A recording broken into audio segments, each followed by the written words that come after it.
ইদানিং আমার সাথে অনেক আজব আজব ঘটনা ঘটছে। তো ভাবলাম তোমাদের সাথে একটুখানি শেয়ার করি। কারণ আমিও মাঝে মধ্যে টেনশন নিই যে এটা সত্যিকারের কোনো সমস্যা, নাকি এটা আমার মনের ভুল, না কী হচ্ছে ব্যাপারটা বুঝতে পারছি না। তাই তোমাদের সাথে একটু ভাবলাম শেয়ার করে নিই। যেমন ধরো একটা এক্সাম্পল দিই।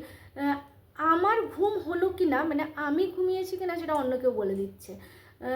অন্য কেউ বলতে ধরো আমি যদি বলি আমার বডির কথা, আমার অন্য অর্গানস বলছে যে আমি ঘুমাচ্ছি কি না। আমার নিজের হয়তো কখনো মনে হলো যে না, আমি তো শুয়েছিলাম, এতক্ষণ ধরে আমি শুয়ে আছি, কিন্তু আমার একটু ঘুম ধরেনি, আমি এপিড ওপিড হচ্ছি, আমি পুরো জেগে আছি, কিন্তু আমার অর্গানস বলে দিচ্ছে যে আমি ঘুমিয়েছি কি না। তো এরকম অর্গানস বলে দিচ্ছে, মানে এটা কি কোনো মেডিকেলি প্রবলেম হচ্ছে নাকি আমার প্রবলেম হচ্ছে? আমি অলরেডি, হ্যাঁ তোমরা অনেকেই বলবে যে তাহলে তোমার যদি এরকম প্রবলেমস হচ্ছে তাহলে তুমি ডক্টরের সাথে কেন কথা বলছো না? আমি ডক্টরের সাথেও কথা বলেছি, এইটা মনে হয় প্রায় 1.5 থেকে 2 বছর হয়ে গেল আমার এই প্রবলেমটা হচ্ছে। তো আমি ডক্টরের সাথেও কথা বলেছি। ডক্টর বললো না, এটা এমন কোনো ব্যাপার নয়। কিন্তু আমি না সত্যি বিশ্বাস করে বুঝতে পারছি না।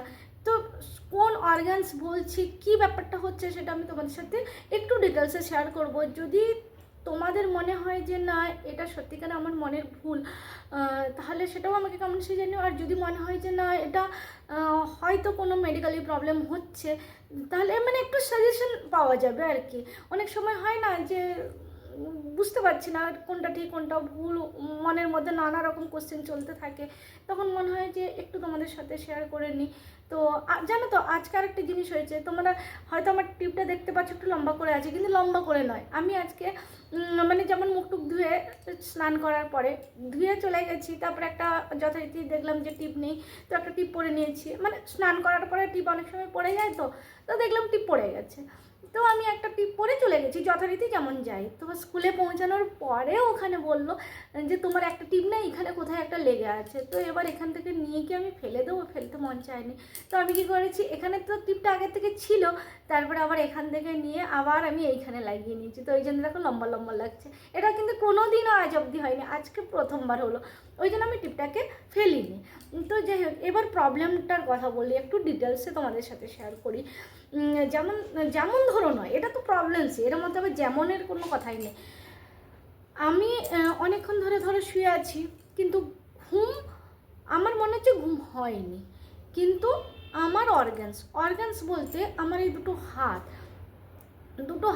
যদি আমার ঘুম ধরে যায়, সে 1 মিনিটের জন্য হোক, কিংবা আধা ঘন্টার জন্য হোক, কিংবা 1 ঘন্টার জন্য হোক, কিংবা 10 মিনিট, মোটামুটি যদি ঘুম ধরে, চোখ বন্ধ নয়, যদি ঘুম ধরে, তাহলে এই যে হাতটা দেখছো না, এই যে সমস্ত যে জয়েন্টগুলো আছে, এইটা পুরো আঁকড়ে যায়, মানে একদম না এরকম সোজা হয়ে যায়। আমি এইভাবে একটু ব্যান্ড করতে পারি না, একটু এইরকমও করতে পারি না। পুরো এটা একদম আঁকড়ে এমন হয়ে যায় পুরো ভেতর থেকে, মানে সেই ধীরে ধীরে এইভাবে ধীরে ধীরে আস্তে আস্তে আস্তে আস্তে মোটামুটি 5-10 মিনিট পরে তারপরে ধীরে ধীরে ধীরে ধীরে এটাকে বন্ধ করি। মানে আর এটা আমি অনেক সময় এটা আমি খেয়াল করে দেখেছি যে আমার যদি ঘুম ধরে তবেই কিন্তু এই হাতটার প্রবলেম হয়। ঘুম না ধরলে কিন্তু এই হাতটা কোনো প্রবলেম নেই, এমনি একদম ঠিকঠাক আছে, কোনো সমস্যা নেই। কিন্তু যদি আমার ঘুমটা ধরে গেছে, সে যখনই ঘুমায়, সে রাত্রে ঘুমায়, দিনের বেলা ঘুমায়, সকালে ঘুমায়, বিকেলে ঘুমায়, দুপুরে ঘুমায়, যখনই ঘুমায় না কেন, চোখটা যদি লেগেছে, শুয়ে থাকলে না, শুধু চুপচাপ শুয়ে আছি তাহলে কোনো সমস্যা নেই। যদি মানে ঘুমিয়ে গেছি তাহলে কিন্তু এইটা পুরো এত কেন সমস্যা হয় আমি বুঝতে পারি না। আমি অলরেডি ডক্টরকে দেখিয়েছি, কিন্তু ডক্টর বলছে না না এটা কোনো প্রবলেমস নয়। তো তাহলে প্রবলেমস যদি নয়, তাহলে এই হাতটা এরকম সোজাই থেকে যায়, এই রকম একটুও ব্যান্ড করতে পারি না। কেন করতে পারি না? তো আমার মনে হয় না এটা আমার মনের ভুল বলে, কারণ মনের ভুল আলাদা জিনিস, আর হাতটাকে ব্যান্ড করতে পারছি না এটা তো আলাদা জিনিস। তো যদি তোমরা জানো আমাকে একটু কমেন্টসে জানিও, কারণ আমার মধ্যেও না নানা রকম কোশ্চেন্স আসছে যে সত্যিকারের কী হলো, হাতটা এরকম কেন হচ্ছে। আবার একবার ভাবি আমি যে স্কুটি চালাই, যে হ্যান্ডেলটা ধরি, তো সেটার জন্য কি এরকম প্রবলেমটা হচ্ছে? এটা আমার মানে ভেতরে কোশ্চেন্সগুলো আসছে, ওই যে বললাম নানা রকম কোশ্চেন মাথার মধ্যে ঘুরতে ঘুরতে থাকে, যে কেন হচ্ছে, এটার জন্য কি এটা হচ্ছে, এরকম নানা জিনিস ঘুরতে থাকে। তো ওই জন্য আমি ভাবছি যে আমি যে স্কুটি চালাই, তো এই যে ব্রেকটা দাবাই বা হ্যান্ডেলটা ধরে থাকি, তো তার জন্য কি প্রবলেম হচ্ছে? কিন্তু তার জন্য যদি প্রবলেমস হয়েও থাকে, তাহলে ঘুমের সাথে কি সম্পর্ক? মানে ঘুমালাম বলেই প্রবলেমটা হচ্ছে, না ঘুমালে কিন্তু প্রবলেমস নেই, এটা কি সম্পর্ক? সত্যি বলছি আমার কাছে একদমই ক্লিয়ার নয়, একদমই নয়। আমি আরও ডাক্তারের সাথে কথা বলবো, কিন্তু একবার ভাবছি তোমাদের সাথেও একটু কথা বলে নিই, যদি তোমাদের কোনো রকম কোনো কিছু সাজেশন দিতে পারো বা কিছু বলতে পারো, তাহলে অবশ্যই আমারও একটু মনটা হালকা হবে। মেন কথা হচ্ছে এটাই যে মনটা হালকা হবে। আমি জানি না, হয়তো দেখা যাবে যে যেমন আমার কোনো কিছু হলে আমাকে ডাক্তার সবসময় বলে, যার জন্য আমি না বেশি ডাক্তারের কাছে গিয়ে মানে সব ডাক্তারকে আমি সবটা বলতে পারি না। আমার কোনো কিছু সমস্যা হলে না সবার আগে ডাক্তার একটাই কথা বলে, আমাকে বলে না, আমার সাথে যে থাকে, মানে ধরো তোমাদের দাদাভাই মানে আমার হাজব্যান্ড যদি থাকে আমার সাথে, তাহলে হাজব্যান্ডকে বলে একে একটু বাইরে নিয়ে যাও, তো একটু ঘুরিয়ে নিয়ে এসো। মানে যখনই ডাক্তারের কাছে যাই, ডাক্তার আমাকে মেডিসিন বা প্রবলেমস বা কী হয়েছে কী না হয়েছে সেগুলো একটু মানে সেটা পরে বলে, আগে সবার আগে বলে একটু একটু নিয়ে যান না, একটু বাইরে থেকে ঘুরিয়ে নিয়ে আসুন, কোথাও একটু ট্রিপ করে নিন, কোথাও একটু চেঞ্জ হয়ে যাবে, একটু ঘুরিয়ে নিয়ে আসুন।